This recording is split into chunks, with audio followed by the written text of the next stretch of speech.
Subject.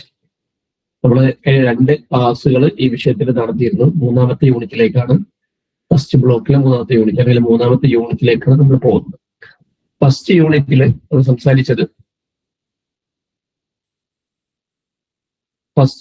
നമ്മൾ സംസാരിച്ചത്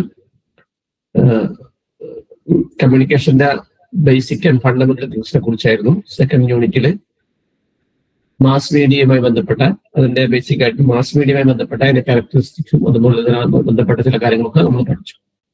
3ാമത്തെ യൂണിറ്റിലേക്കാണ് നമ്മൾ നീങ്ങുന്നത്. 3ാമത്തെ യൂണിറ്റിൽ നമ്മൾ സംസാരിക്കുന്നത് മാസ് മീഡിയയുടെ ഉത്ഭവവും അതിന്റെ പ്രത്യേകതകളെ കുറിച്ചാണ്. അതിൽ പ്രധാനമായും 4 മാസ് മീഡിയകളുമായി ബന്ധപ്പെട്ട ഡീറ്റെയിൽസ് ആണ് ഇന്ന് നമ്മൾ മനസ്സിലാക്കാൻ ശ്രമിക്കുന്നത്.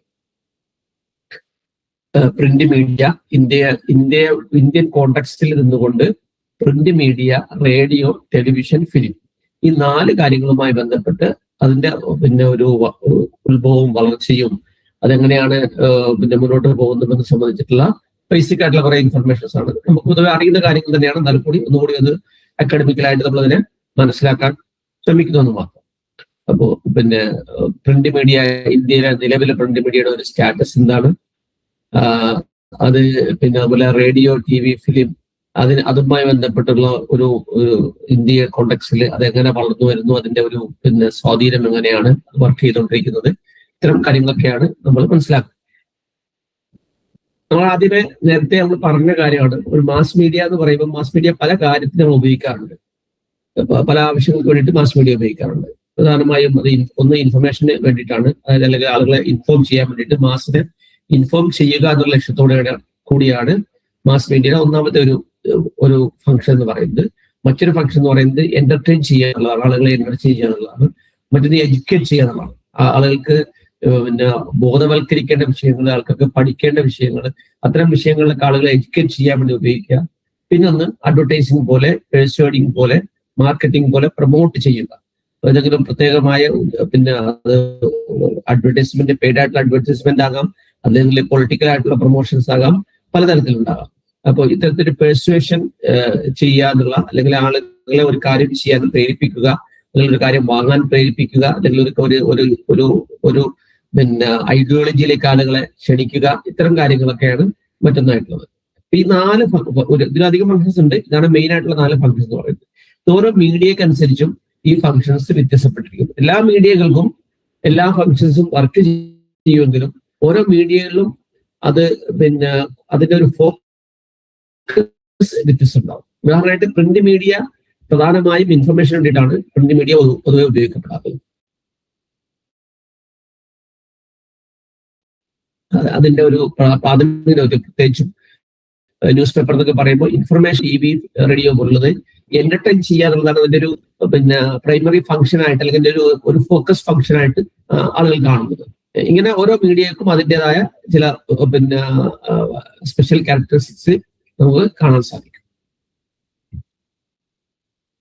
എന്നാൽ ഈ 4 ഫംഗ്ഷൻസും എല്ലാ മീഡിയകളിലും ഉണ്ടാകാനുള്ള സാധ്യതയുണ്ട്. സാധ്യതയല്ല, ഉണ്ടാകും. പക്ഷെ അത് ഏറെയും കുറഞ്ഞും ഓരോ മീഡിയക്ക് അനുസരിച്ചും അത് ഏറെയും കുറഞ്ഞും ഇരിക്കുന്നു എന്നുള്ളതാണ് നമ്മൾ മനസ്സിലാക്കുന്നത്. അപ്പോൾ ആദ്യമായി നമ്മൾ പ്രിന്റ് മീഡിയയിലേക്ക് പോവാണ്. പ്രിന്റ് മീഡിയ നമുക്ക് അറിയുന്നത് പോലെ പ്രിന്റ് ചെയ്യപ്പെടുന്ന ഒരു രൂപത്തിലാണ് പ്രിന്റ് മീഡിയ ഉണ്ടാവുക. പ്രിന്റിംഗ് മെഷീന്റെ കണ്ടുപിടുത്തത്തോടെയാണ് പ്രിന്റ് മീഡിയ ഒരു മീഡിയ രൂപത്തിലേക്ക് അത് രൂപപ്പെട്ടു വരുന്നത്. പ്രിന്റിങ്ങിന്റെ കണ്ടുപിടുത്തത്തോടെയാണ്. അതിന് മുമ്പ് എഴുതപ്പെട്ട സംഭവങ്ങൾ ഉണ്ടാവും. അതിന്റെ വുഡിന്റെ വിവിധ രൂപങ്ങൾ ഉപയോഗിച്ച് ചൈന പോലുള്ള സ്ഥലങ്ങളിൽ നിലനിന്നിരുന്ന കോപ്പിയിങ് മെത്തേഡുകൾ ഉണ്ടായിരുന്നു, പ്രിന്റിംഗ് മെത്തേഡുകൾ ഉണ്ടായിരുന്നു. അതിനു മുമ്പ് അല്ലാതെ കൈയെഴുത്ത് പ്രതികളായിട്ടും മറ്റു പല രൂപങ്ങളിലുമൊക്കെ പ്രിന്റിങ്, റെക്കോർഡിങ്, റൈറ്റിംഗ് ഒക്കെ സമൂഹത്തിലെ നൂറ്റാണ്ടുകളായിട്ട് നിലനിൽക്കുന്നുണ്ട്. അതേസമയം അതൊരു ഒരു മാസ് മീഡിയ എന്ന് പറയാവുന്ന രൂപത്തിലേക്ക് അത് രൂപപ്പെടാനുള്ളത് പ്രിന്റിംഗ് മെഷീന്റെ കണ്ടുപിടുത്തവും പ്രിന്റിംഗ് ടെക്നോളജിയുടെ കണ്ടുപിടുത്തവും അതിൽ വലിയൊരു പ്രധാനപ്പെട്ട ഒരു കാരണമാണ്.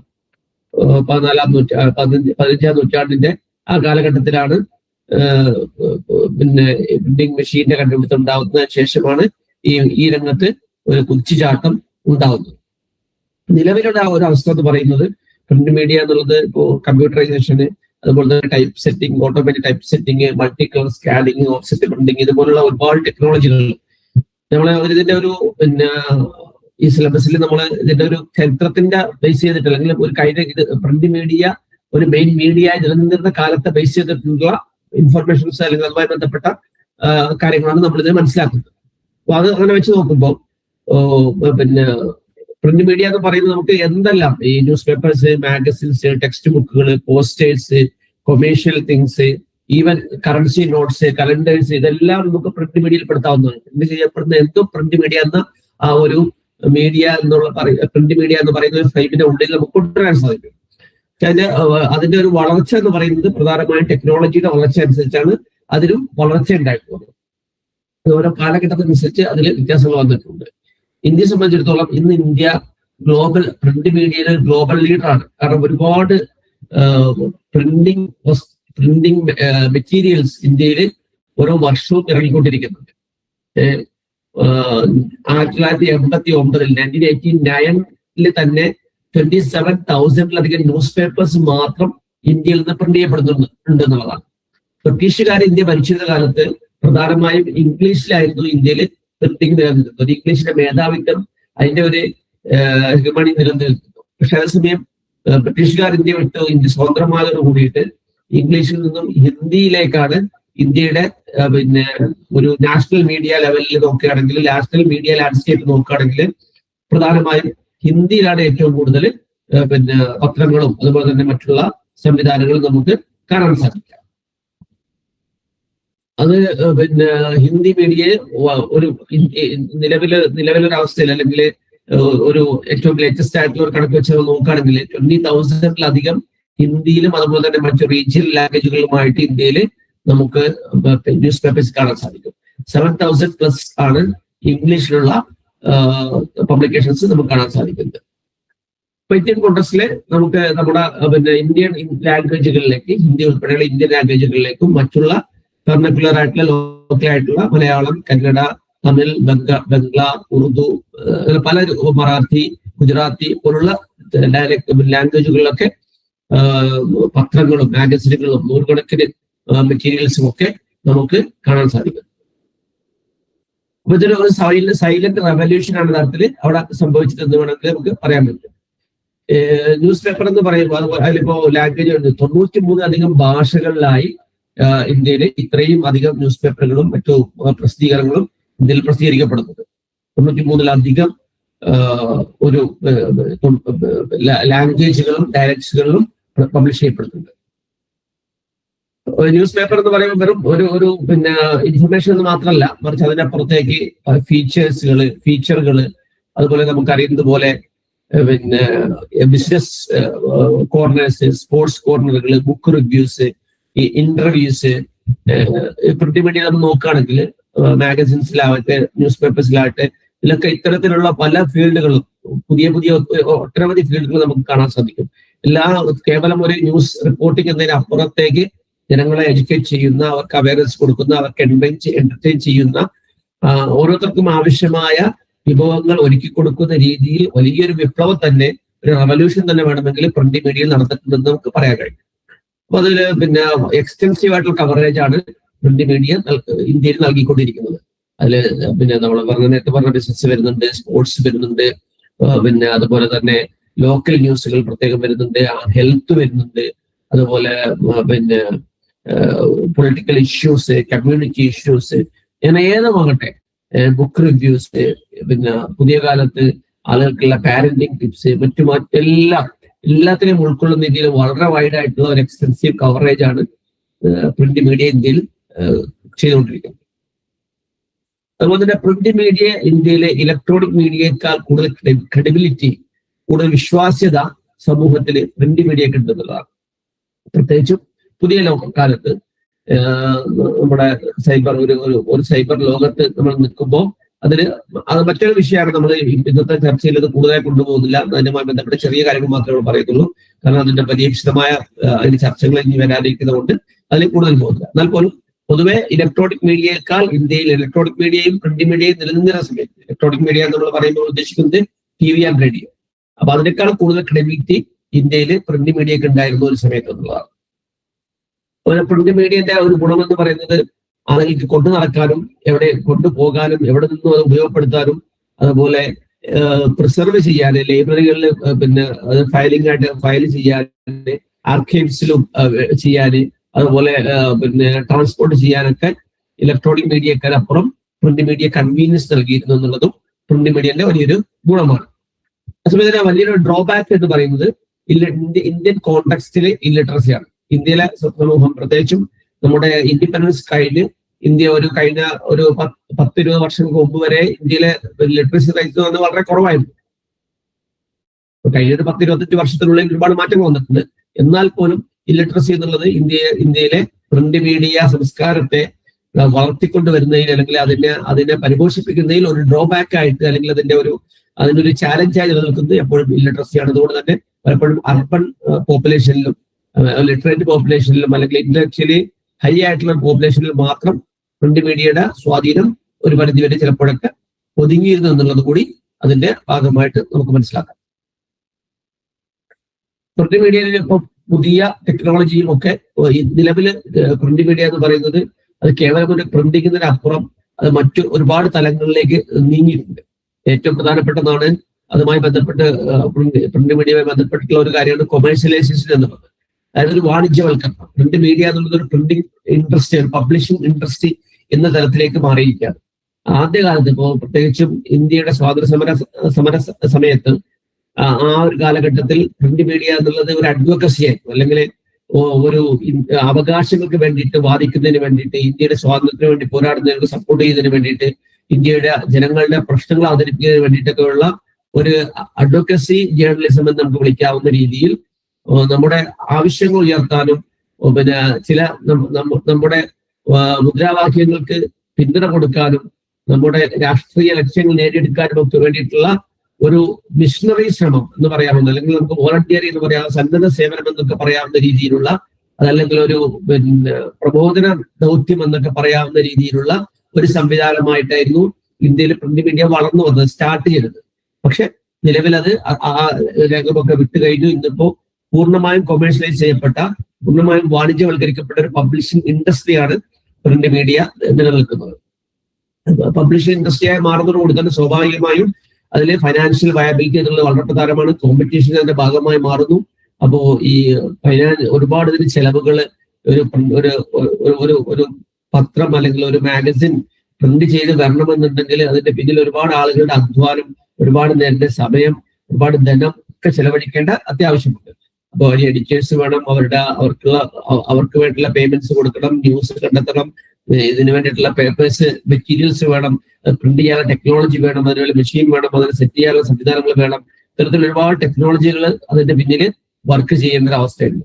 അത് ഒരുപാട് ചെലവുകൾ വരുന്നുണ്ട്. ആ ചെലവുകൾ കണ്ടെത്താൻ വേണ്ടിയിട്ട് സ്വാഭാവികമായും അഡ്വർടൈസ്മെന്റ് പോലുള്ള ഫൈനാൻഷ്യൽ ഇൻകം കണ്ടെത്തേണ്ട ആവശ്യവും അതിന്റെ റിക്വയർമെന്റും സ്വാഭാവികമായും ഇതിന്റെ മാനേജ്മെന്റ് വന്നു ചേരുന്നുണ്ട്. അതിനെ തുടർന്ന് പരസ്പരം കോമ്പറ്റീഷൻ, ഇത്തരം പത്രങ്ങൾ തമ്മിൽ കോമ്പറ്റീഷൻ ഉണ്ടാകുന്നു, നിലനിൽക്കാൻ വേണ്ടിയിട്ടുള്ള പോരാട്ടങ്ങൾ ഉണ്ടാകുന്നു. പിന്നെ ഈ സൈബർ ലോകത്ത് പ്രത്യേകിച്ച് ഒന്നുകൂടി ഡിജിറ്റൽ യുഗം വന്നതോട് കൂടിയിട്ട് വീണ്ടും പ്രിന്റ് മീഡിയ എന്നുള്ളത് വളരെ ചാലഞ്ചിങ് ആയിട്ടുള്ള മീഡിയയായി മാറിക്കൊണ്ടിരിക്കുകയാണ്. ചിലപ്പോഴൊക്കെ നമ്മൾ കേൾക്കുന്നുണ്ടാവും പല പത്രങ്ങളും, വളരെ അറിയപ്പെട്ട പത്രങ്ങളൊക്കെ പ്രിന്റിങ് സ്റ്റോപ്പ് ചെയ്ത് ഡിജിറ്റൽ മീഡിയയിലേക്ക് മാത്രമായി ഒതുങ്ങുന്ന ഒരു സംവിധാനവും പലപ്പോഴും ഉണ്ട്. എങ്കിൽ പോലും ഇപ്പോഴും പ്രിന്റ് മീഡിയക്ക് അതിൻ്റെതായ ഒരു സ്വാധീനവും അതിൻ്റെതായ ഇമ്പോർട്ടൻസും അതിൻ്റെതായ സ്പേസും ഉണ്ട് എന്നുള്ളതാണ് യാഥാർത്ഥ്യം. ഇപ്പോഴും അവസാനിച്ചിട്ടില്ല. കാരണം ഇപ്പോഴും മറ്റുള്ള മീഡിയകൾ എത്താത്ത സ്ഥലങ്ങൾ ഉണ്ടാവും. അതല്ലെങ്കിൽ മറ്റു പല കാരണങ്ങൾ കൊണ്ടും പ്രിന്റ് മീഡിയക്ക് ഇപ്പോഴും അതിൻ്റെതായ ഒരു ഇമ്പോർട്ടൻസും ഒരു സ്പേസും നമ്മുടെ മീഡിയ രംഗത്ത് നിലനിൽക്കുന്നുണ്ട്. ഒന്നാമത്തെ അപ്പോൾ ഒരു പ്രധാനപ്പെട്ട ഒരു സംഭവമാണ് കൊമേഴ്സ്യലൈസേഷൻ എന്നുള്ളത്, അല്ലെങ്കിൽ വാണിജ്യവൽക്കരണം എന്നുള്ളത്. ഒന്നാണ് ന്യൂ പ്രിന്റിംഗ് ടെക്നോളജീസ്.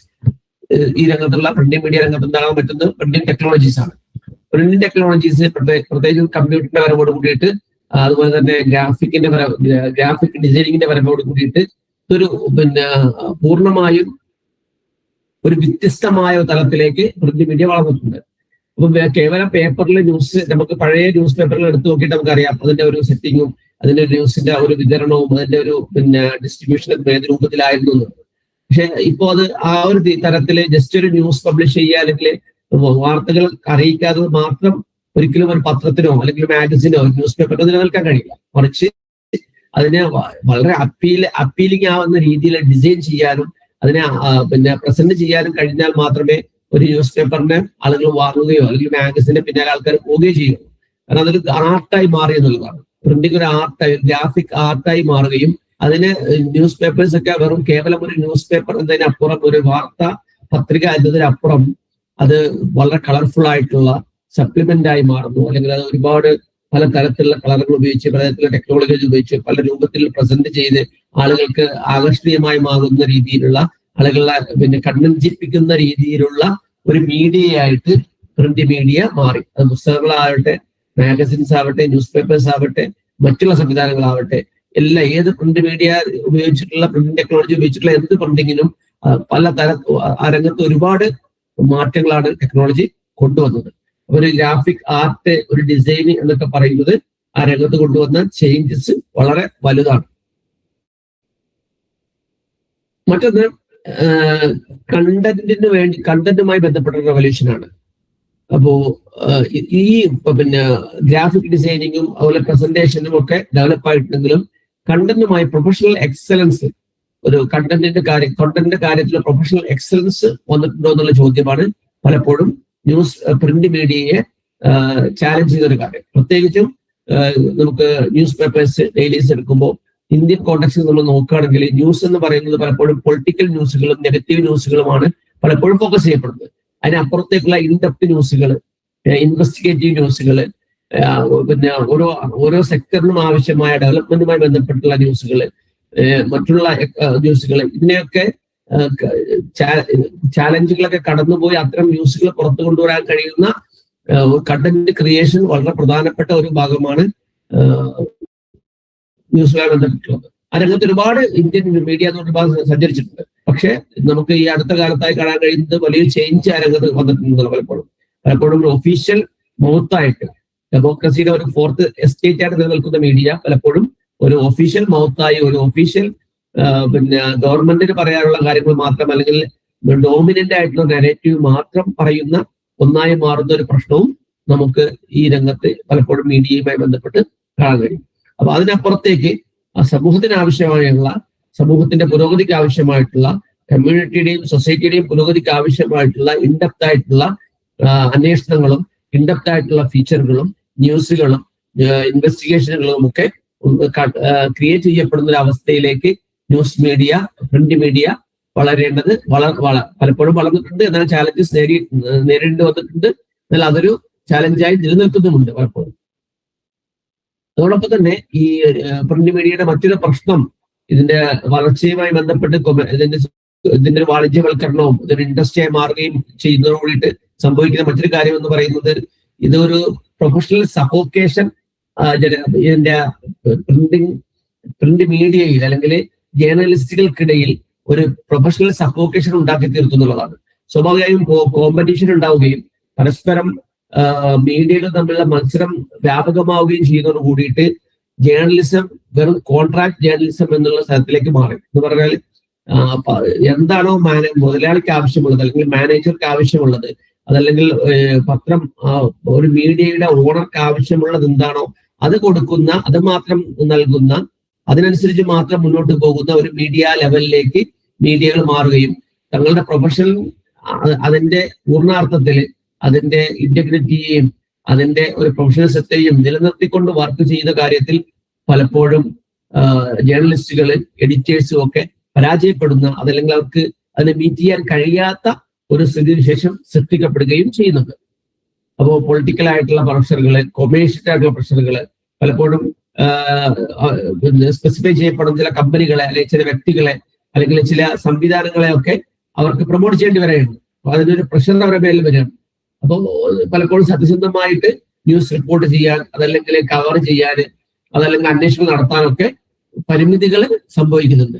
അത് ഈ ഇൻഡസ്ട്രി വളർന്നു വരികയും അത് വലിയ ചെലവുള്ള ഇൻഡസ്ട്രിയായി മാറുകയും ചെയ്യുന്നതോട് കൂടിയിട്ട് ഇതിന്റെ ഒരു ഇന്റഗ്രിറ്റി നഷ്ടപ്പെടുന്ന ഒരു അവസ്ഥ വരികയും ഒരു പ്രൊഫഷണൽ സഫോക്കേഷൻ, ഒരു തങ്ങളുടെ ജോലിപരമായ അവരനുഭവിക്കുന്ന ഒരു ശ്വാസം മുട്ട് എന്ന് നമുക്ക് പറയാം മലയാളത്തിൽ.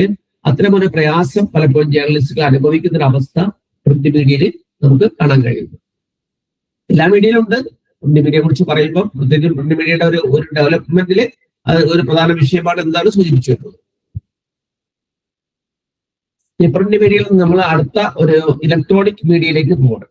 ഇലക്ട്രോണിക് മീഡിയയുടെ ഒരു ചേഞ്ചസ് എന്ന് പറയുമ്പോൾ ആദ്യകാലങ്ങളിൽ ഒരു ഈ സ്റ്റേജ് മീഡിയകൾ എന്ന് പറഞ്ഞാൽ നമ്മൾ ഡ്രാമകൾ അല്ലെ, ഡയറക്റ്റ് സ്റ്റേജിൽ വന്നിട്ട് ഡ്രാമകൾ അവതരിപ്പിക്കുക എന്നുള്ളതായിരുന്നു മാസ് മീഡിയകൾ, അല്ലെങ്കിൽ സ്റ്റേജിൽ വന്നിട്ടുള്ള അവതരണങ്ങളായിരുന്നു മാസ് മീഡിയയുടെ ഒരു പ്രാഥമിക രൂപം എന്ന് പറയുന്നത്.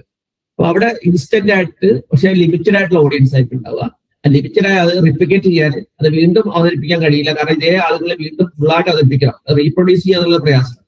അപ്പോ സ്റ്റേജ് പെർഫോമൻസുകളാണ് ശരിക്കും ഹിസ്റ്റോറിക്കലി നമ്മൾ നോക്കുമ്പോൾ ഒരു മാസ് മീഡിയയുടെ ഒരു ഇലക്ട്രോണിക് മീഡിയയുടെ ഒരു തുടക്കം എന്ന് പറയുന്നത് സ്റ്റേജ് പെർഫോമൻസുകളാണ്.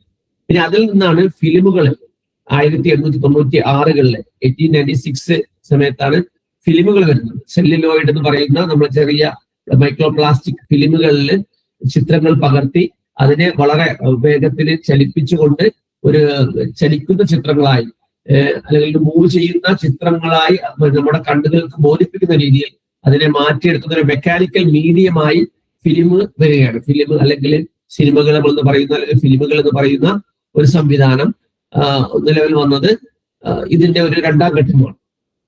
ഇലക്ട്രോണിക് മീഡിയയുടെ രണ്ടാം ഘട്ടമാണ്. ഒരു മെക്കാനിക്കൽ മീഡിയ ആണ് ശരിക്കും ഫിലിം എന്ന് പറയുന്നത്. അതായത് ഇലക്ട്രോണിക് മീഡിയയിലേക്കുള്ള ഒരു വഴി നടത്തമായിരുന്നു അത്. പിന്നെ അത് ആദ്യം ഒരു സൈലന്റ് ആയിരുന്നു. സൈലന്റ് മീഡിയയിൽ നിന്ന് പിന്നീട് അത് ടോക്കീസിലേക്ക് അല്ലെങ്കിൽ സംസാരിക്കുന്ന മീഡിയയായി മാറുകയാണ് ചെയ്യുന്നത്. അവിടെ നിന്നും പിന്നെ നമുക്ക് റേഡിയോയിലേക്കാണ് അടുത്ത മൂവ്മെന്റ് വരുന്നത്. 1920s റേഡിയോ വ്യാപകമായി വരുന്നത്. അപ്പൊ അവിടെ കേൾവിയിലേക്ക് വെറും ഡയറക്റ്റ് കാണുന്നതിന് പകരം ഒരു ആളുകൾക്ക് റീപ്രൊഡ്യൂസ് ചെയ്ത് പലർക്കും ഒരേ സമയം കേൾക്കാവുന്ന രീതിയിൽ കേൾവിയിലേക്ക് ആളുകൾ കൊണ്ടുപോയ ഒരു മീഡിയയാണ് റേഡിയോ മീഡിയ. അതിലേക്ക് കാഴ്ച കൂടി ആഡ് ചെയ്തപ്പോഴാണ് ടെലിവിഷൻ. 1930s അത് വരുന്നത്. ഇന്ത്യയിൽ അത് വ്യാപകമാവുന്നത് 1959 ശേഷമാണ് ഇന്ത്യയിൽ ടെലിവിഷൻ വ്യാപകമാവുന്നത്. നമുക്ക് ഇതിലേക്ക് ഓരോന്നിനെയും വെവ്വേറെ ഡീറ്റെയിൽസ് ആയിട്ട് നമുക്ക് മനസ്സിലാക്കാം. റേഡിയോ എന്ന് പറയുന്നത് ശരിക്കും നമുക്കറിയുന്ന പോലെ അതൊരു കേൾവിയിൽ നമ്മുടെ ശബ്ദത്തിൽ ബേസ് ചെയ്തിട്ടുള്ളതാണ് റേഡിയോ എന്ന് പറയുന്നത്. സ്പോക്കൺ വേർഡുകൾ, മ്യൂസിക്, സൗണ്ട് എഫക്ട്സ് ഇതെല്ലാം അതിന്റെ ഭാഗമായി വരുന്നുണ്ട്. നമ്മൾ സംസാരിക്കുന്നു, അല്ലെങ്കിൽ മ്യൂസിക് ആഡ് ചെയ്യുന്നു, സൗണ്ട് എഫക്റ്റുകൾ ആഡ് ചെയ്യുന്നു. ഇതൊക്കെ സൗണ്ടിന്റെ ഭാഗം, മീഡിയം ഓഫ് സൗണ്ട് ആണ് യഥാർത്ഥത്തിൽ റേഡിയോ എന്ന് പറയുന്നത്. അതോടൊപ്പം തന്നെ ഒരു മീഡിയം ഓഫ് വോയിസ് ആണ്. വോയിസ് എന്ന് പറയുന്നത് ഉദ്ദേശിക്കുന്നത് പെർഫോം ചെയ്യുന്ന ആളുടെ വോയിസ്. മറ്റൊരു മീഡിയം എന്ന നിലയിൽ സൗണ്ടിന്റെ ഒരു മീഡിയമാണ്. അതിൽ സ്പോക്കൺ വേർഡ്സ് ഉണ്ടാവാം, മ്യൂസിക് ഉണ്ടാവാം, സൗണ്ട് എഫക്ട്സ് ഉണ്ടാവാം. അതോടൊപ്പം തന്നെ അത് മീഡിയം ഓഫ് വോയിസ് ആണ്. ആസ് എ പെർഫോമർ അയാൾക്ക് പറയാനുള്ള കാര്യങ്ങളെല്ലാം വോയിസിലൂടെ അയാളെ പ്രസന്റ് ചെയ്യുക എന്നുള്ളതാണ് അതിന്റെ ഭാഗമായി വരുന്നത്. അപ്പോൾ അതിൽ ഇമോഷൻസ് പ്രകടമാക്കണം. ഒരു ചിരിയാകാം, കരച്ചിലാകാം, സന്തോഷമാകാം, ദുഃഖമാകാം. അതിനെ നമ്മൾ എക്സ്പ്രസ് ചെയ്യേണ്ടത് സൗണ്ടിലൂടെയാണ്. അപ്പൊ സൗണ്ട് എന്നുള്ള ഒരൊറ്റ ഒരു മീഡിയത്തിലൂടെ നമ്മൾ എല്ലാവിധ പെർഫോമൻസും എല്ലാവിധ പെർഫോമൻസും ചെയ്യുന്ന ഒരു മീഡിയമാണ് ശരിക്ക് റേഡിയോ എന്ന് പറയുന്നത്. അതോടൊപ്പം തന്നെ ഒരു വളരെ ഇന്റിമേറ്റ് ആയിട്ടുള്ള ഒരു മീഡിയം കൂടിയാണ്. കാരണം ഒരു റേഡിയോ കേൾക്കുന്ന ഒരാള് അയാളോട് സംസാരിക്കുന്ന പോലെയാണ് അയാൾ കേൾക്കാൻ പോകുന്നത്. റേഡിയോ കേൾക്കുന്ന ഒരാള് ആ സംസാരിക്കുന്ന ആള്, പെർഫോം ചെയ്യുന്ന ആള് തന്നോട് സംസാരിക്കുന്നു എന്നൊരു ഒരു ഭാവത്തിലാണ്, അല്ലെങ്കിൽ ആ ഒരു മനസ്സോടെ ആയിരിക്കും അത് പലപ്പോഴും കേൾക്കുക. അപ്പൊ ഒരു വളരെ ഇന്റിമേറ്റ് ആയിട്ടുള്ള, വളരെ അടുത്തുള്ള ഒരു സംസാരം പോലെ, അടുത്തിരിക്കുന്ന ഒരാളുടെ സംസാരം പോലെ നമുക്ക് അനുഭവപ്പെടുന്ന രീതിയിലാണ് പലപ്പോഴും റേഡിയോ വരിക. അതുകൊണ്ട് തന്നെ പേഴ്സണൽ വർത്തമാനങ്ങൾ, അതല്ലെങ്കിൽ ഫാമിലി റിലേറ്റഡ് കാര്യങ്ങൾ, ഇത്തരം വിഷയങ്ങളൊക്കെ അവതരിപ്പിക്കാനും പറയാനും ഒക്കെ വളരെ ഈസിയാണ് റേഡിയോ വഴി എന്നുള്ളതാണ് അത് സംബന്ധിച്ച പഠനങ്ങൾ പറയുന്നത്. കാരണം അതിന്റെ ഒരു ഇന്റിമേറ്റ് റിലേഷൻഷിപ്പിന്റെ ഒരു ഭാഗം അല്ലെങ്കിൽ ഒരു സ്റ്റൈല് പലപ്പോഴും റേഡിയോയിൽ കാണുന്നുണ്ട് എന്നുള്ളതാണ്. അതോടൊപ്പം തന്നെ ഒരു മൊബൈൽ മീഡിയം കൂടിയാണ് റേഡിയോ എന്നുള്ളത്. അത് നമുക്ക് എപ്പോഴും എവിടെയും കൊണ്ടുപോകാൻ വളരെ ഈസി ആയിട്ട് മൂവ് ചെയ്യിക്കാൻ, ഡ്രൈവ് ചെയ്യുന്ന സമയത്ത് വീട്ടില് പുറത്ത് ഒക്കെ കേൾക്കാവുന്ന രീതിയിൽ കൊണ്ടുപോകാവുന്ന രീതിയിലുള്ള ഒന്നാണ് റേഡിയോ എന്ന് പറയുന്നത്. അതോടൊപ്പം ചീപ്പാണ്, ക്വിക്കാണ്, വളരെ എക്സ്പെൻസീവ് ആയിട്ട് ടിവിയേക്കാൾ വളരെ എക്സ്പെൻസീവ് അല്ലാതെ വളരെ ചീപ്പായിട്ട് നമുക്ക് അത് ലെസ് എക്സ്പെൻസീവ് ആയിട്ട് നമുക്ക് അത് പ്രൊഡ്യൂസ് ചെയ്യാൻ കഴിയും. വളരെ അതിനെ റെപ്ലിക്കേറ്റ് ചെയ്യാനൊക്കെ കഴിയുന്ന ഒന്നാണ് റേഡിയോ എന്ന് പറയുന്നത്. അപ്പൊ ഈ റേഡിയോയിൽ നിന്നാണ് പിന്നീട് റേഡിയോ എന്നുള്ളത് റേഡിയോജനിക്കാണ്. അതോടൊപ്പം തന്നെ അത് ആ റേഡിയോ കേൾക്കുന്ന ഒരാൾക്ക് ആദ്യത്തെ ഒരാളെ പെട്ടെന്ന് തന്നെ ആകർഷിക്കാൻ കഴിയില്ല എന്നുണ്ടെങ്കിൽ പിന്നീട് ആ റേഡിയോ സന്ദേശം കേൾക്കാൻ ആളുകൾക്ക് താല്പര്യപ്പെടില്ല എന്നുള്ളതാണ്. അപ്പൊ അത്രയും ആളുകളെ പിടിച്ചെടുത്താൻ കഴിയുന്ന രീതിയിൽ തന്റെ സൗണ്ടിനെ മോഡുലേറ്റ് ചെയ്ത് അതിനെ അവതരിപ്പിക്കാൻ കഴിയുമ്പോൾ മാത്രമാണ് റേഡിയോ മീഡിയത്തെ നമുക്ക് ഉപയോഗപ്പെടുത്താൻ സാധിക്കും. ആ റേഡിയോയുടെ ഒരു അതിനെ എവിടെയും ഏത് രൂപത്തിലും ഉപയോഗപ്പെടുത്താൻ കഴിയും. ചീപ്പായിട്ടും ക്വിക്കായിട്ടും പ്രൊഡ്യൂസ് ചെയ്യാൻ കഴിയുന്ന ഒന്നാണ് റേഡിയോ എന്ന് പറയുന്നത്. അവിടെ നിന്നും നമ്മൾ ടെലിവിഷനിലേക്കാണ് പിന്നെ സഞ്ചരിക്കുന്നത്. ടെലിവിഷനിലേക്കുള്ള ഒരു യാത്ര എന്ന് പറയുന്നത് 1936 ആദ്യമായി BBC ഒരു ടെലിവിഷൻ ഒരു ചാനൽ എന്ന രൂപത്തിൽ പ്രവർത്തനം ആരംഭിക്കുന്നത്. BBC 1936 ഇന്ത്യയിൽ അത് വരുന്നത് 1956 അതൊരു എഡ്യൂക്കേഷൻ രംഗത്തും റൂറൽ അപ്ലിഫ്റ്റ്മെന്റിന് വേണ്ടിയിട്ടൊരു പൈലറ്റ് പ്രോജക്ട് എന്ന നിലയിൽ യുനെസ്കോയുടെ കീഴിൽ 1959 ഇന്ത്യയിൽ അത് ഇൻട്രൊഡ്യൂസ് ചെയ്യപ്പെടുന്നത്. എഡ്യൂക്കേഷൻ എന്നുള്ളതാണ് അതിന്റെ പ്രധാനപ്പെട്ട ഒരു ഉത്തരവാദിത്തം എന്ന് പറയുന്നത്. അപ്പൊ ആദ്യമായി TV കണ്ടുപിടിക്കപ്പെട്ടതിന് ശേഷം ഒരു ചാനൽ രൂപത്തിലേക്ക് അതല്ലെങ്കിൽ അതിനെ ഒരു മാസ് മീഡിയ രൂപത്തിലേക്ക് ലോകതലത്തിൽ 1936 വന്നെങ്കിലും ഇന്ത്യയിൽ വീണ്ടും കുറെ വർഷങ്ങൾക്ക് ശേഷമാണ്, പതിറ്റാണ്ടുകൾക്ക് ശേഷമാണ് ഇന്ത്യയിൽ അത് നിലവിൽ വരുന്നത്. ഇന്ത്യയിലെ ഡെയിലി സർവീസസ് തുടങ്ങുന്നത് 1965 അതിനു മുമ്പ് വീക്കിലി സർവീസുകളായിട്ടും അല്ലെങ്കിൽ പ്രത്യേക ചില സമയങ്ങളിൽ മാത്രമായിട്ടും ഒക്കെ അതിൽ വളരെ റെസ്ട്രിക്റ്റഡ് ആയിട്ടായിരുന്നു ഇന്ത്യയിൽ ടിവിയുടെ ഒരു വളർച്ച എന്ന് പറയുന്നത്. 1965 ഡെയിലി ജനറൽ സർവീസ് ആരംഭിച്ചു. 67 കൃഷി ദർശൻ എന്ന പേരിൽ റൂറൽ കാഴ്ചക്കാർക്ക് വേണ്ടിയിട്ട്, ഗ്രാമീണ തലത്തിലുള്ള കാഴ്ചക്കാർക്ക് വേണ്ടിയിട്ട് കൃഷി ദർശൻ എന്ന പേരിൽ ഒരു പ്രോഗ്രാം ആരംഭിച്ചു. അത് വളരെ കുറഞ്ഞ സമയത്തായിരുന്നു. അത് 20 മിനിറ്റ് പിന്നെ 30 മിനിറ്റ് ഒക്കെ ആക്കി വർദ്ധിപ്പിച്ചു. അതിനൊക്കെ അതിന് ചരിത്രപരമായ അതൊക്കെ അതിന്റെ ഡീറ്റെയിൽസ് ഒക്കെ നിങ്ങളുടെ മെറ്റീരിയൽസ് ഉണ്ടാവും. നിങ്ങൾക്ക് പോയിട്ടുണ്ടെങ്കിൽ ആ കാര്യങ്ങൾക്ക് മനസ്സിലാക്കാവുന്നേ ഉള്ളൂ. 1991 സാറ്റലൈറ്റ്, അതിനുശേഷം അത് ആദ്യം ദൂരദർശൻ, നമുക്ക് മുമ്പ് ആകാശവാണി, റേഡിയോയിൽ ആകാശവാണി പോലെ ടിവിയിൽ ദൂരദർശൻ മാത്രമാണ് ഉണ്ടായിരുന്നത്. അനലോഗ് ചാനലുകളായിട്ടാണ് ഉണ്ടായിരുന്നത്.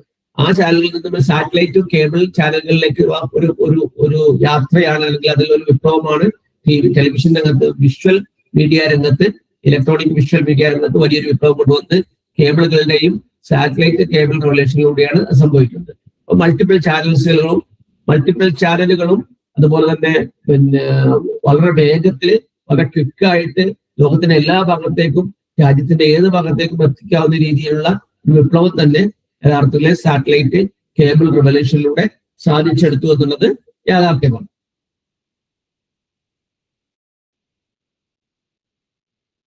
ഇന്ത്യയില് TV വരുന്നത് തന്നെ വെസ്റ്റേൺ കൺട്രികളിൽ TV വന്നിരുന്നത് ഒരു എന്റർടൈൻമെന്റ് എന്ന രൂപത്തിലായിരുന്നു. എന്നാൽ ഇന്ത്യയിൽ TV വരുന്നത് തന്നെ ഒരു ഡെവലപ്മെന്റ് വിഷൻ എന്നുള്ള, അല്ലെങ്കിൽ വികസനം, ജനങ്ങൾക്ക് പുരോഗതി കൈവരിക്കാനുള്ള ഒരു അവസരം ഉണ്ടായി കൊടുക്കാൻ വേണ്ടിയിട്ടാണ് ഇന്ത്യയിൽ ശരിക്കും TV വരുന്നത്. അപ്പൊ അതിന്റെ ഒരു വരവ് തന്നെ, ഇന്ത്യയിലെ TVയുടെ ഒരു വരവ് തന്നെ മറ്റുള്ള ലോകത്ത് അല്ലെങ്കിൽ വെസ്റ്റേൺ വേൾഡിൽ വന്ന ഒരു TV റവല്യൂഷൻ വ്യത്യസ്തമായിരുന്നു ഇന്ത്യയിലെ TV റവല്യൂഷൻ എന്നാണ് പറഞ്ഞു വരുന്നത്.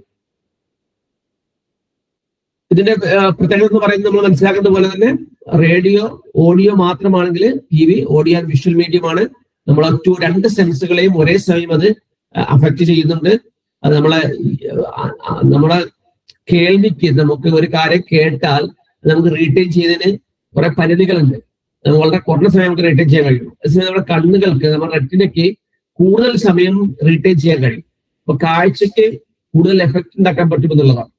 അപ്പൊ ഒരു പിക്ചറിന് അത് ഉണ്ടാക്കി തീരുന്ന എഫക്റ്റ് ഒരു വോയിസ് കേൾക്കുന്നതിനേക്കാൾ നമുക്ക് എഫക്റ്റ് ഉണ്ടായി തീരും ഒരു പിക്ചർ കാണുമ്പോൾ.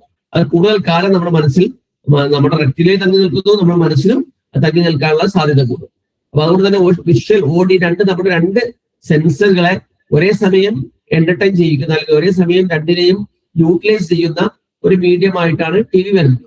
അപ്പൊ അതുകൊണ്ട് തന്നെ സ്വാഭാവികമായി അതിൻ്റെതായ ഒരു പ്രാധാന്യവും അതിൻ്റെതായ ഒരു എഫക്റ്റും മനുഷ്യ സമൂഹത്തിൽ അത് ഉണ്ടാക്കി തീർക്കുന്നുണ്ട്. പിന്നെ ഇതിന്റെ വൈഡ് റീച്ചാണ്, ക്രെഡിബിലിറ്റി കൂടുതലാണ്. സാറ്റലൈറ്റ് ടെക്നോളജി വന്നതോട് കൂടിയിട്ട് ഇത് ലോകത്തെ ഏത് മൂലയിലേക്കും എത്താവുന്ന രീതിയിൽ ആളുകളിലേക്ക് എത്തി. മാത്രമല്ല അതൊരു കാഴ്ച കാണുമ്പോൾ അതിൽ നമ്മൾ മനുഷ്യനെ പെട്ടെന്ന് വിശ്വസിക്കും. കേൾക്കുന്ന പോലെയല്ല കാണുന്നത്. അപ്പൊ സ്വാഭാവികമായും കാണുമ്പോൾ ആളുകൾ അതിന്റെ ക്രെഡിബിലിറ്റിയെ ചോദ്യം ചെയ്യാൻ സാധ്യത കുറവാണ്.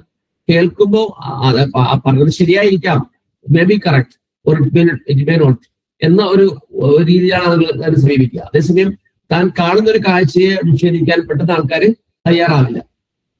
അപ്പൊ ഇന്നത്തെ കാലത്തെ കാഴ്ചയെ കുറിച്ചൊക്കെ നമുക്ക് എഐയുടെ കാലത്ത് ഇതൊക്കെ ചോദ്യം ചെയ്യപ്പെടുന്ന മറ്റൊരു വിഷയമാണ്. നമ്മൾ അതിലേക്ക് പോകുന്നില്ല. കുറച്ച് TV എന്നൊരു മീഡിയം എന്ന നിലയിൽ സമൂഹത്തിൽ വന്ന സമയത്ത് ഉണ്ടാക്കി തീർത്ത ഒരു ക്രെഡിബിലിറ്റി കാര്യത്തിൽ വലിയ ഹൈ ക്രെഡിബിൾ ആയിട്ടാണ് പരിഗണിക്കപ്പെട്ടത്. കാരണം സീയിങ് ഈസ് ബിലീവിങ് എന്നുള്ള ഒരു തത്വം അതിന്റെ പേരിലുണ്ടായിരുന്നു. അതേസമയം ആദ്യകാലത്തൊക്കെ TV എന്ന് പറയുന്നത് സ്മോൾ സ്ക്രീനിങ് ആണ്, സ്മോൾ സ്ക്രീൻസ് ആണ്. സ്മോൾ സ്ക്രീൻസ് ആകുമ്പോൾ സ്വാഭാവികമായിട്ടും അതിന്റെ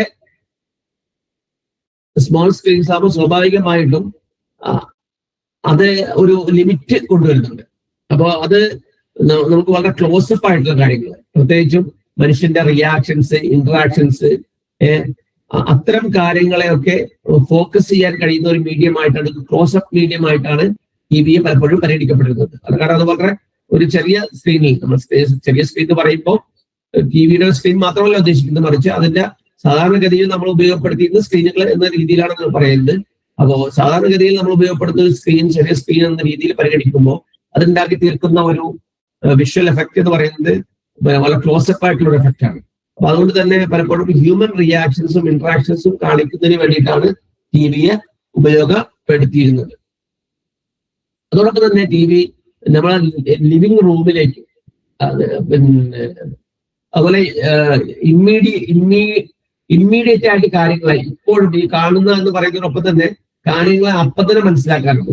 ഒരു ന്യൂസ് പേപ്പറിൽ നിലനിന്നിരുന്ന കാലത്ത് ഒരു വാർത്ത നമുക്ക് കിട്ടുന്നത് പിറ്റേന്ന് നമ്മൾ കാത്തിരിക്കുമ്പോഴാണ്. അതേസമയം TV വന്നതോട് കൂടിയിട്ട് ഇപ്പൊ തന്നെ നമുക്കൊരു സംഭവത്തെ അപ്പോൾ തന്നെ കാണാനും അറിയാനും സാധിക്കുന്നു എന്നൊരു അവസ്ഥയിലേക്ക് മീഡിയ പറിച്ചു തരപ്പെടുന്ന ഒരു അവസ്ഥ ഉണ്ടായി. അതോടൊപ്പം നമ്മുടെ ഡൊമസ്റ്റിക് തിയേറ്റർ ആയിട്ട് TV ലോകത്തെ മാറ്റിയെടുത്തു എന്നുള്ളതാണ്. അതിന് മുമ്പ് നമുക്കൊരു ചിത്രം കാണണമെങ്കിൽ, ഒരു ഫിലിം കാണണമെങ്കിൽ നമ്മൾ സിനിമ തിയേറ്ററുകളിലേക്ക് അല്ലെങ്കിൽ പബ്ലിക്കായിട്ട് അത് ബ്രോഡ്കാസ്റ്റ് ചെയ്യുന്ന സ്ഥലങ്ങളിലേക്ക് പോയാൽ മാത്രമേ കാണാൻ സാധിക്കുകയുള്ളൂ. പക്ഷെ TV-യുടെ വരവോടുകൂടി ആളുകൾക്ക് അവരുടെ ലിവിംഗ് റൂമുകളിൽ, അവരുടെ വീടിന്റെ ഉള്ളിൽ നിന്നുകൊണ്ട് ഇത്തരം കാഴ്ചകൾ കാണാന്, സിനിമകൾ കാണാന്, മറ്റു കാര്യങ്ങൾ കാണാനൊക്കെ ഉള്ള അവസരങ്ങൾ ഒരുങ്ങി എന്നുള്ളതാണ്.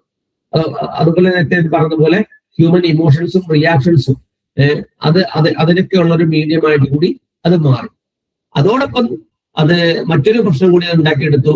ചിലരെങ്കിലും അതിനെ ഒരു മാജിക്, ഒരു ഇഡിയറ്റ് ബോക്സ്, ഒരു വെട്ടിപ്പെട്ടി എന്നും പറഞ്ഞു. കാരണം അത് അഡിക്ഷനിലേക്ക് ആൾക്കാരെ കൊണ്ടുപോകുന്നു. പലപ്പോഴും യാഥാർത്ഥ്യ ബോധത്തിൽ ഇന്ന് നമ്മൾ ഡിജിറ്റൽ മീഡിയയെ കുറിച്ച് എന്തൊക്കെ ആരോപണങ്ങൾ ഉണ്ടാകുന്നുണ്ടോ അതേപോലുള്ള ആരോപണങ്ങൾ ഒരു കാലത്ത് TV-ക്കെതിരെയായിരുന്നു ഉണ്ടായിരുന്നത്. സ്വാഭാവികമായിട്ടും 90s-ലും പിന്നെ 90s-ലും 2000 പിന്നെ 2000 ഒക്കെ തുടക്കത്തിലുമൊക്കെ നമുക്ക് അറിയാം, ആളുകളെ ഏറ്റവും കൂടുതൽ പിന്നെ ചർച്ച ചെയ്തിരുന്നത് TV-യുമായി ബന്ധപ്പെട്ട കാര്യങ്ങളാണ്. അപ്പോ TV ഒരു ഇഡിയറ്റ് ബോക്സ് ആയിട്ട്, ഒരു വെട്ടിപ്പെട്ടിയായിട്ട് സമൂഹം കണ്ടിരുന്ന ഒരു സമയം ഉണ്ടായിരുന്നു. കാരണം പലപ്പോഴും ആളുകൾ അതിൽ അഡിക്റ്റ് ആയി പോകുന്നു, പലപ്പോഴും അതുമായി ബന്ധപ്പെട്ട് അതിനെ ഒരു എന്റർടൈൻമെന്റിന് വേണ്ടിയിട്ട് മാത്രം ഉപയോഗിക്കുന്നു, പലപ്പോഴും ദുരുപയോഗപ്പെടുത്തുന്നു. ഇത്തരത്തിലുള്ള പല പ്രശ്നങ്ങളും TV-യുമായി ബന്ധപ്പെട്ട് ടെലിവിഷനും മീഡിയ എന്ന നിലയിൽ നിലനിന്നിരുന്നു. അതോടൊപ്പം തന്നെ TV അതിന്റെ കണ്ടന്റ് എന്ന് പറയുന്നത് വീടുകളിലേക്ക് എത്തുന്നത് കൊണ്ട് തന്നെ എല്ലാ വീടുകളിലേക്കും അത് എത്തുന്നു. വീട്ടിലെ പാരന്റ്സും കുട്ടികളും എല്ലാവരും ഒന്നിച്ചിരുന്ന് കാണാനുള്ള അവസരം ഒരുങ്ങുന്നത് കൊണ്ട് തന്നെ TV-യിലെ കണ്ടന്റുകൾ വളരെ പ്രധാനമാണ്. അത് കൾച്ചറൽ ഒരു സമൂഹം ജീവിക്കുന്ന അവരുടെ ഒരു കൾച്ചറൽ ഹെറിറ്റേജിനെയോ അവരുടെ കൾച്ചറൽ നോംസ് ആൻഡ് വാല്യൂസിനെയോ ബാധിക്കാത്ത രീതിയിൽ, അതിനെ ഉൾക്കൊള്ളുന്ന രീതിയിലായിരിക്കണം എപ്പോഴും ഒരു TV-യുടെ കണ്ടന്റുകൾ ഉണ്ടാകേണ്ടത് എന്ന് സംബന്ധിച്ചിട്ടുള്ള, അല്ലെങ്കിൽ ഫാമിലി ഒന്നിച്ചിരുന്ന് കാണാൻ പറ്റിയിരുന്ന രീതിയിലായിരിക്കണം അതിന്റെ കോണ്ടന്റ്സ് ഉണ്ടാവേണ്ടത് എന്ന് സംബന്ധിച്ചിട്ടുള്ള ചർച്ചകളും അതുമായി ബന്ധപ്പെട്ട വിഷയങ്ങളും ഒക്കെ TV-യുമായി ബന്ധപ്പെട്ട് ഒരുപാട് ഡിസ്കസ് ചെയ്യപ്പെട്ട കാര്യങ്ങളാണ്. അപ്പൊ TV-യുമായി ബന്ധപ്പെട്ടുള്ള ചർച്ചകൾ അല്ലെങ്കിൽ ടെലിവിഷൻ മീഡിയ എന്ന നിലയിൽ നമ്മൾ ചർച്ച ചെയ്യുമ്പോൾ ഇത്തരം വിഷയങ്ങളൊക്കെ അതിന്റെ ഒരു ചർച്ചയുടെ ഭാഗമായി വരുന്നുണ്ട്. അതാണ് ഞാൻ സൂചിപ്പിക്കുന്നത്. അതോടൊപ്പം തന്നെ TV ഒരു ഡെമോക്രാറ്റൈസ് ചെയ്യുന്ന മീഡിയം കൂടിയായിരുന്നു. കാരണം ഇന്ത്യ പോലുള്ള രാജ്യത്ത് ഇല്ലിറ്ററസി പിന്നെ വ്യാപകമായിട്ടൊരു സമയത്ത് ഇപ്പോഴും ഇല്ലിറ്ററേറ്റ് ആയ ജനങ്ങൾ ഒരുപാടുള്ള ഇന്ത്യ പോലുള്ള രാജ്യത്ത് ജനാധിപത്യവൽക്കരണത്തിൽ TV വലിയ പങ്ക് വഹിച്ചിട്ടുണ്ടെന്നുള്ളതാണ് ഒരു യാഥാർത്ഥ്യം. ടെലിവിഷൻ ഒരു വലിയ പങ്ക് വഹിച്ചിട്ടുണ്ട്. കാരണം ആളുകൾ വായിക്കാൻ അറിയാത്ത ആളുകൾക്ക്, അല്ലെങ്കിൽ പിന്നെ എഴുത്തും വായനയും അറിയാത്തവർക്ക് കേട്ട് മനസ്സിലാക്കാനും കണ്ട് മനസ്സിലാക്കാനും അതനുസരിച്ച് ഉപയോഗപ്പെടുത്താനും ഒക്കെ കഴിയുന്ന ഒരു മീഡിയമായി ടെലിവിഷൻ ഇന്ത്യയിൽ മാറുകയുണ്ടായി.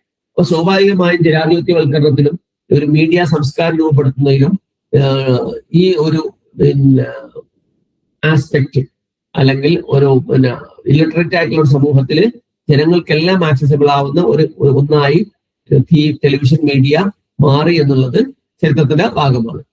അപ്പോൾ മറ്റൊന്ന് TV-യുമായി ബന്ധപ്പെട്ട് അഡ്വർടൈസിംഗ് ആണ്.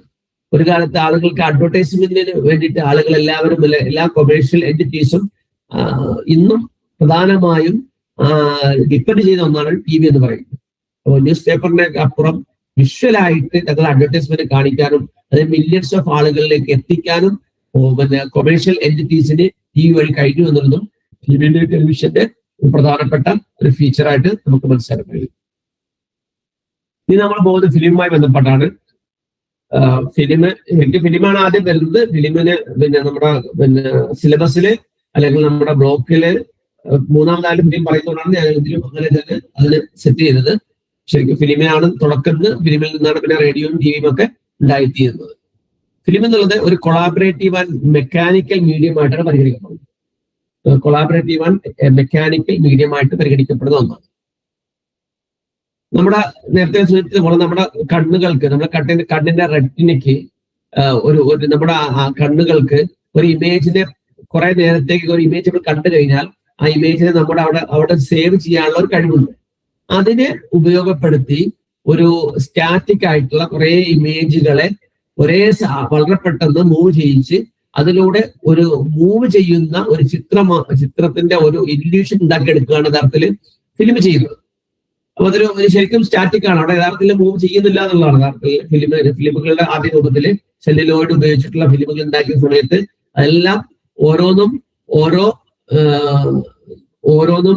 ഓരോ സ്റ്റാറ്റിക് ആയിട്ടുള്ള ചിത്രങ്ങളായിരുന്നു. ആ ചിത്രങ്ങളെ പ്രൊജക്ടർ ഉപയോഗിച്ച് മൂവ് ചെയ്യുന്നതായിട്ട് ഇല്യൂഷൻ വരുത്തിച്ചിട്ടാണ് സിനിമകൾ ആദ്യമായി ക്രിയേറ്റ് ചെയ്യപ്പെട്ടിട്ടുള്ളത്. അപ്പൊ ഇവിടെ ഒരു ഡയറക്ടർ, നമുക്കറിയുന്നത് പോലെ ഡയറക്ടേഴ്സ് മീഡിയം എന്നുകൂടി സിനിമ അറിയപ്പെടുന്നുണ്ട്. കാരണം അദ്ദേഹത്തിന്റെ ഒരു പെർഫോമൻസിലൂടെയാണ് ഒരു സിനിമയാക്കി മാറ്റുന്നത്. ഒരു ഫിലിമിനെ ഫിലിമാക്കി മാറ്റുന്നതിൽ ഡയറക്ടറുടെ കഴിവ് എന്നുള്ളത് വളരെ പ്രധാനമാണ്. സാധാരണ ഒരു സീന് പോലും വളരെ പ്രത്യേക രീതിയിലുള്ള എഫക്റ്റുകൾ ഉപയോഗിച്ചും വളരെ നല്ല ടെക്നിക്കലായിട്ടുള്ള എഫക്റ്റുകൾ ഉപയോഗിച്ചും അദ്ദേഹത്തിന് വലിയൊരു ആവറേജ് പെർഫോമൻസിനെ ഒരു ഗ്രേറ്റ് പെർഫോമൻസ് ആക്കി മാറ്റാൻ കഴിയുന്നുണ്ട്. അതുപോലെ ഫിലിമിന്റെ മറ്റൊരു ഗുണം എന്ന് പറയുന്നത് അതൊരു മാസ് മീഡിയമായി മാറി എന്നുള്ളതാണ്. എത്ര കോപ്പി വേണമെങ്കിലും എടുക്കുകയും അതിലൂടെ വിവിധ രാജ്യങ്ങളിലെ മില്യൺസ് ആയ ആളുകളിലേക്ക് എത്തിക്കാനും ഒരു കാലത്ത് ഈ ഫിലിമുകൾക്ക് വഴി കഴിഞ്ഞിരുന്നു. ഇന്ന് സിനിമയുടെ ഡിജിറ്റൽ സിനിമകളും മറ്റുമൊക്കെ വന്നതോടുകൂടി അതിന്റെ ഒരു കോലവും രൂപവും മാറിയിട്ടുണ്ട്. പക്ഷെ സിനിമകളുടെ ആദ്യ ചരിത്രം എന്ന് പറയുന്നത് ഈ ഒരു രൂപത്തിലായിരുന്നു. മെക്കാനിക്കലി റീപ്രൊഡ്യൂസിബിൾ ആയിട്ടുള്ള ഒരു സോഷ്യൽ ഡോക്യുമെന്റ് ആയിട്ടാണ് സിനിമകൾ വന്നിട്ടുള്ളത്. അതുപോലെ തന്നെ ഇതൊരു വലിയ റൈറ്റേഴ്സ്, ഒട്ടനവധി ആളുകളുടെ അധ്വാനം ചേർന്നതായിട്ടാണ് ഒരു കൊളാബറേറ്റീവ് മീഡിയമാണ് യഥാർത്ഥത്തിൽ ഫിലിം എന്ന് പറയുന്നത്. ഒന്നോ രണ്ടോ ആളുകൾ പോരാ, അതിന് റൈറ്റേഴ്സ് വേണം, സ്ക്രിപ്റ്റ് റൈറ്റേഴ്സ് വേണം, ആക്ടേഴ്സ് വേണം, ടെക്നീഷ്യൻസ് വേണം, ഫൈനാൻസിയേഴ്സ് വേണം, ക്യാമറാമാൻ വേണം, പ്രൊഡ്യൂസർ വേണം. ഇങ്ങനെ ഒട്ടനവധി ആളുകളുടെ ഒരു കൊളാബറേറ്റീവ് മീഡിയമായിട്ടാണ് ശരിക്കും ഫിലിം രംഗത്ത് വരുന്നതും ഫിലിം ഡെവലപ്പായി മാറുന്നതും. ആദ്യകാലത്തൊക്കെ ഫിലിമിനെ ഒരു എന്റർടൈൻമെന്റിന് വേണ്ടിയിട്ടുള്ള കാര്യമായിട്ട് മാത്രമാണ് പരിഗണിച്ചത്, അതിന്റെ ആർട്ടായിട്ട് പരിഗണിക്കപ്പെട്ടിരുന്നില്ല. പിന്നീടാണ് ഫിലിമിനെ ഒരു ആർട്ടായിട്ട്, അതിന്റെ ഒരു കലയായിട്ട് പരിഗണിക്കപ്പെടുന്നത് പിന്നീടാണ്. അപ്പോൾ ഒരു സെവൻത് ആർട്ട് എന്ന നിലയിൽ പെയിന്റിങ്ങും മ്യൂസിക്കും ഒക്കെ പോലെയുള്ള ഒരു ആർട്ടായിട്ട് പിന്നീട് സിനിമ പരിഗണിക്കപ്പെടുന്ന ഒരു അവസ്ഥ ഉണ്ടായി. അതുപോലെ സിനിമ ആളുകളിൽ സ്വാധീനം ചെലുത്താൻ, ജനങ്ങൾക്കിടയിൽ ആശയങ്ങൾ പ്രചരിപ്പിക്കാന്, ജനങ്ങളുടെ ആറ്റിറ്റ്യൂഡ് ചേഞ്ച് ചെയ്യാന്, ജനങ്ങളെ എഡ്യൂക്കേറ്റ് ചെയ്യാന് ഒക്കെ സിനിമകളെ അല്ലെങ്കിൽ ഫിലിമുകളെ ഉപയോഗപ്പെടുത്താൻ കഴിയുകയും ചെയ്യും. നാഷണൽ ഇന്റഗ്രേഷന് വേണ്ടിയിട്ട്, സയന്റിഫിക് ഐഡിയാസ് പ്രൊപ്പഗേറ്റ് ചെയ്യുന്നതിന് വേണ്ടിയിട്ട്, ആളുകളുടെ ആറ്റിറ്റ്യൂഡുകളിൽ ചേഞ്ചസ് കൊണ്ടുവരുന്നതിന് വേണ്ടിയിട്ട് ഇതിനൊക്കെ സിനിമകൾ ഉപയോഗപ്പെടുത്തുന്നു. അതോടൊപ്പം തന്നെ നേരത്തെ നമ്മൾ മുമ്പ് കഴിഞ്ഞ ചാപ്റ്ററുമായിട്ട് ബന്ധപ്പെട്ട് നമ്മൾ പറഞ്ഞത് പ്രൊപ്പഗണ്ടയെ കുറിച്ച്. പ്രൊപ്പഗണ്ടകൾക്ക് വേണ്ടി ഇപ്പോഴും നമ്മൾ വിവിധ തരത്തിലുള്ള സിനിമകള് മറ്റുമൊക്കെ പ്രൊപ്പഗണ്ട ലക്ഷ്യം വെച്ചുകൊണ്ട് പല ഇപ്പൊ കേരള സ്റ്റോറീസ് അല്ലെങ്കിൽ കേരള ഫയൽസ് എന്നൊക്കെ പറയുന്ന രീതിയിലുള്ള സിനിമകൾ, അല്ലെങ്കിൽ കാശ്മീർ ഫയൽസ്, ഇങ്ങനെ പലതരത്തില് പ്രത്യേക ലക്ഷ്യം വെച്ചുകൊണ്ട് ആളുകൾക്കിടയിൽ കൺഫ്യൂഷൻ സൃഷ്ടിക്കാൻ അല്ലെങ്കിൽ അവിശ്വാസം സൃഷ്ടിക്കാനൊക്കെ വേണ്ടിയിട്ടുള്ള തരത്തിലുള്ള മീഡിയ ആയിട്ടും പലപ്പോഴും പലരും സിനിമയെ ഉപയോഗപ്പെടുത്തുന്നുമുണ്ട്. രാഷ്ട്രീയ പൊളിറ്റിക്കൽ ആവശ്യങ്ങൾക്ക് വേണ്ടിയിട്ട്, റിലീജിയസ് ആവശ്യങ്ങൾക്ക് വേണ്ടിയിട്ട്, അതുപോലെ മറ്റു തരത്തിലുള്ള ആവശ്യങ്ങൾക്ക് വേണ്ടിയിട്ടൊക്കെ ഇതിനെ ഉപയോഗപ്പെടുത്തുന്നുണ്ട് എന്നുള്ളതാണ്.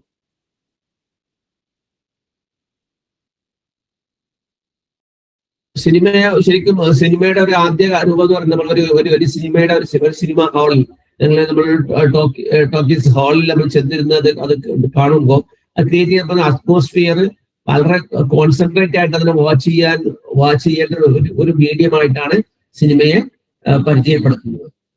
അവിടെ ഉണ്ടാക്കി തരുന്ന ഒരു ഇല്യൂഷൻ ഉണ്ട്, അല്ലെങ്കിൽ അവിടെ എൻവയോൺമെന്റ്, ആ എൻവയോൺമെന്റിൽ നിന്നുകൊണ്ട് വേണം ഇതിനെ നമ്മൾ അതിന്റെ ഒരു ഇമ്പാക്ട് വരുന്നത്. മാത്രമല്ല അതിനെ കൃത്യമായി മനസ്സിലാക്കണമെന്നുണ്ടെങ്കിൽ അത് വളരെ കോൺസെൻട്രേറ്റ് ചെയ്തുകൊണ്ട് ആ മീഡിയയെ നമ്മൾ ശ്രദ്ധിച്ചാൽ മാത്രമേ അതിന്റെ പൂർണ്ണാർത്ഥത്തിൽ അത് മനസ്സിലാക്കാൻ സാധിക്കൂ, അല്ലെങ്കിൽ അതിന്റെ പൂർണ്ണാർത്ഥത്തിൽ ഉൾക്കൊള്ളാൻ കഴിയുകയുള്ളൂ എന്നുള്ളത് കൂടി സിനിമയുടെ ഒരു പ്രത്യേകതയായിട്ടാണ് പരിഗണിക്കപ്പെടുന്നത്. ഇവിടെ നിന്നാണ് പിന്നീട് നമ്മൾ ഇന്റർനെറ്റിന്റെ ലോകത്തേക്ക് പോകുന്നത്.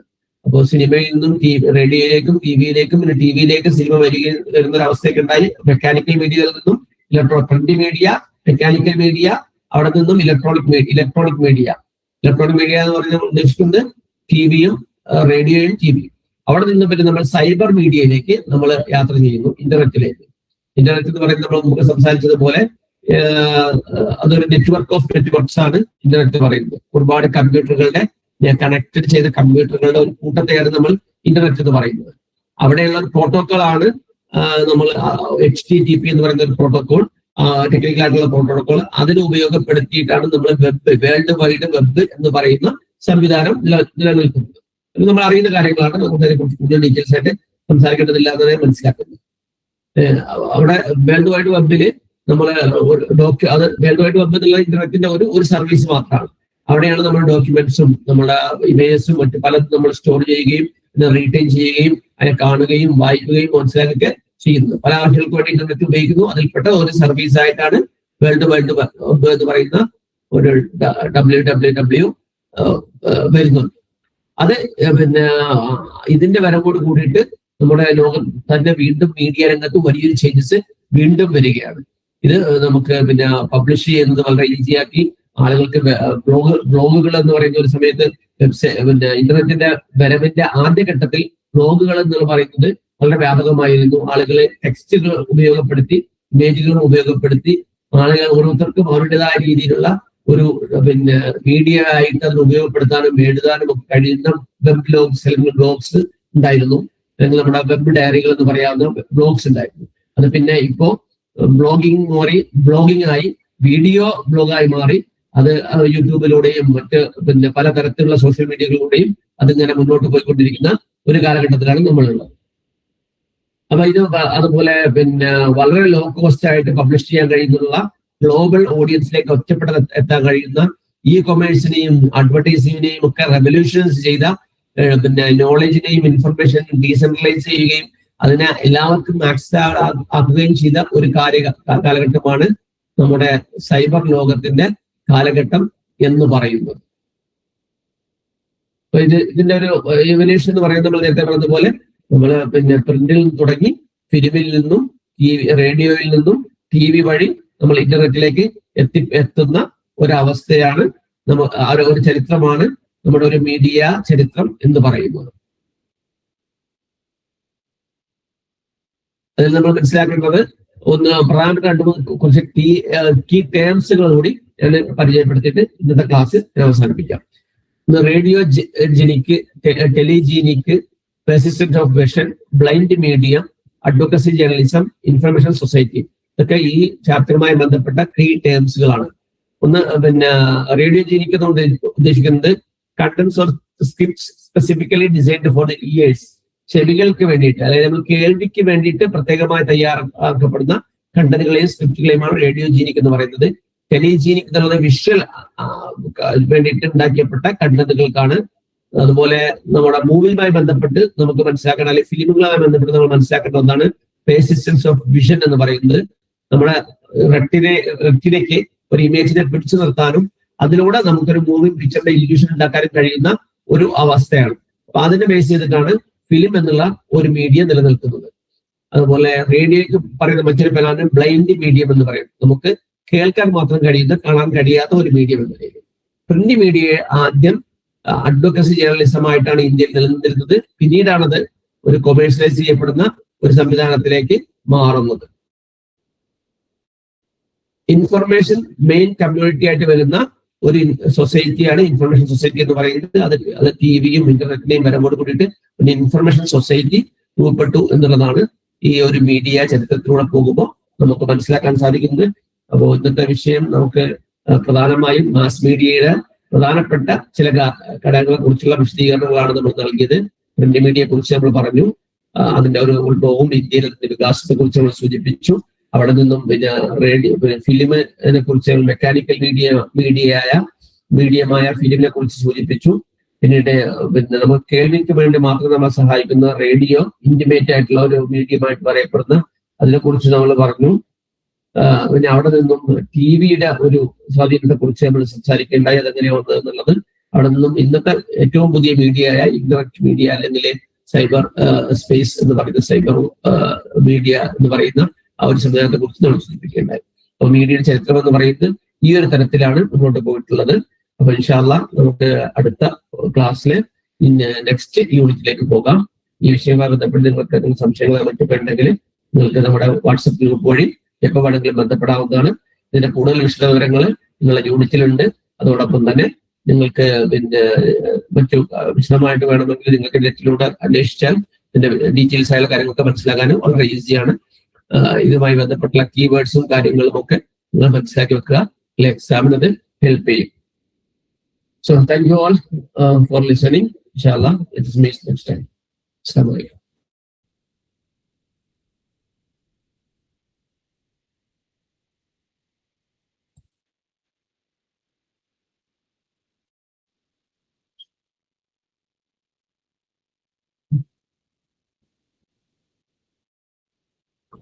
ഞാൻ ലീവ് ചെയ്യാണ് കേട്ടോ.